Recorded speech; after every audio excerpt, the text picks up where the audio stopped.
నాటకం జీవితాన్ని ప్రతిబింబిస్తుందని ఉభయ తెలుగు రాష్ట్రాల ఆహ్వాన నాటిక పోటీల ప్రారంభంలో వక్తలు అన్నారు. నాటకం జీవితాన్ని ప్రతిబింబిస్తే జీవితం నాటక రంగమని పలువురు వక్తలు తెలియజేశారు. తెలుగు నాటక రంగాన్ని బతికించుకోవాల్సిన బాధ్యత మన అందరిపైన ఉందని, దానిని కాపాడుకోవడం మన బాధ్యత అని కాకినాడ జిల్లా పెద్దాపురం మండలం దివిలి గ్రామంలో స్నేహ ఆర్ట్స్ నాటిక పరిషత్ ఆధ్వర్యంలో జరుగుతున్న ఉభయ తెలుగు రాష్ట్రాల 7వ ఆహ్వాన నాటిక పోటీలలో వక్తలు అన్నారు. సీనియర్ కళాకారులు కొత్తెం శ్రీరామమూర్తి కళా ప్రాంగణంలో ఉభయ తెలుగు నాటిక పోటీలను శ్రీ ప్రకాష్ విద్యా సంస్థల డైరెక్టర్ విజయ్ ప్రకాష్ జ్యోతి ప్రజ్వలన చేసి ప్రారంభించారు.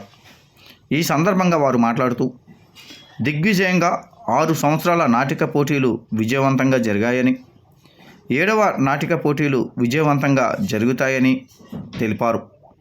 గ్రామీణ ప్రాంతాల్లోనే నాటకాలు బతుకుతాయని అనడానికి ఇక్కడ జరుగుతున్న ఈ యొక్క నాటక ప్రదర్శనే ఉదాహరణని అన్నారు.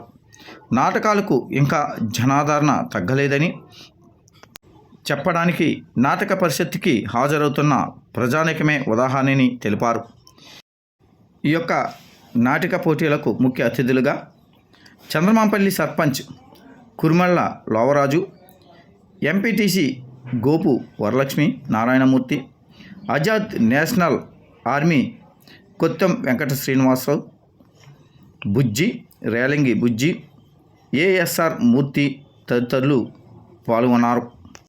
కాగా పరిషత్తు న్యాయ నిర్ణేతలుగా కె శాంతారావు, జిఎస్ఆర్ స్వామి, గంటా ముత్యాల నాయుడు వ్యవహరించినట్లు నిర్వాహకులు తెలిపారు.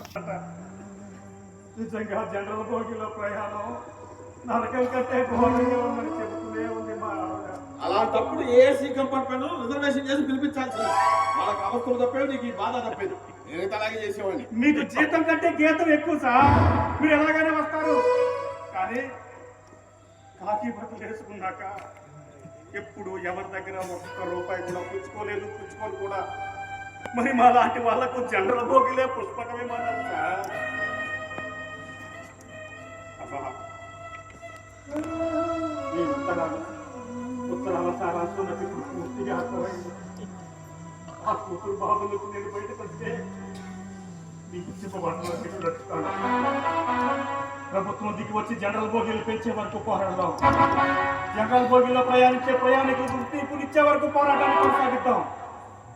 అతగాడు ఏ కేసు పెట్టినా భయపడకమ్మా, నీకు జామీనుగా నేనుంటాను. అవసరమైతే సాక్ష్యం కూడా చెప్తాను.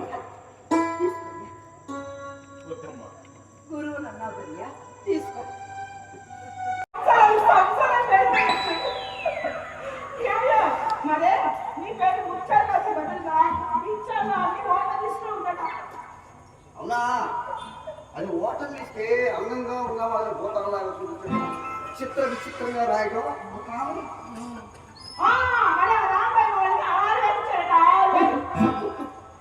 ఆవిడ పార్టీ మనిషి ఇస్తారు. ఇది కామనే. సర్లే రేపే వెళ్ళి బియ్యం పచ్చడి సామాన్లు పళ్ళు కూరగాయలు తెచ్చుకుందాం.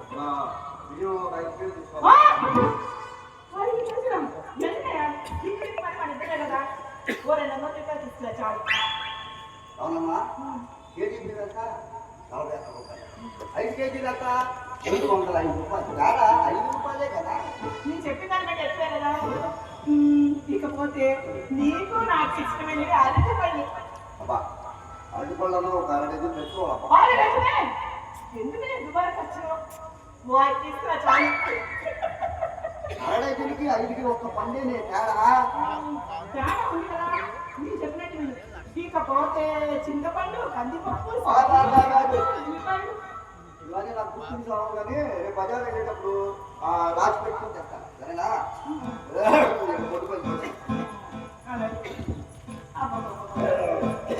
కొత్తెం శ్రీరామమూర్తి గారి కళా ప్రాంగణంలో చంద్రమాంపల్లి దివిలి గ్రామంలో సంయుక్తంగా నిర్వహిస్తున్న ఈ నాటక కళా పరిషత్ స్నేహ అందరూ ఇవాళ ప్రతి బంధం డబ్బులతో ముడిపడి ఉంటుంది. అండ్ ఇక్కడ స్నేహంతో ముడిపడి ఉంటుంది అనేది ఈ ఊరు యొక్క ప్రత్యేకతలా కనబడుతుంది. ఎందుకంటే ఇంత పెద్ద కార్యక్రమం ఎంతోమంది కలిసి చేస్తున్నారు.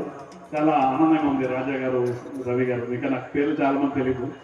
ఇక్కడ కోటి గారు ఈ ప్రాంగణాన్ని చాలా శ్రమ కోర్చి ఎన్నో ఏళ్లుగా పోరాడి ఇక్కడ ఈ ప్రాంగణాన్ని నిలబెట్టారు. అలా చాలామంది, అలాగే నారాయణమూర్తి గారు, ఇంకా చాలామంది, అంటే ఎవరైతే డోనర్స్ ఉన్నారో వాళ్ళందరూ కూడా ఈ కార్యక్రమాన్ని చేయడం అంటే మాకు ఆర్గనైజ్ చేస్తూ ఉంటాం కాబట్టి మాకు దీని కష్టాలు నష్టాలు అన్నీ కూడా మాకు తెలుస్తూ ఉంటుంది.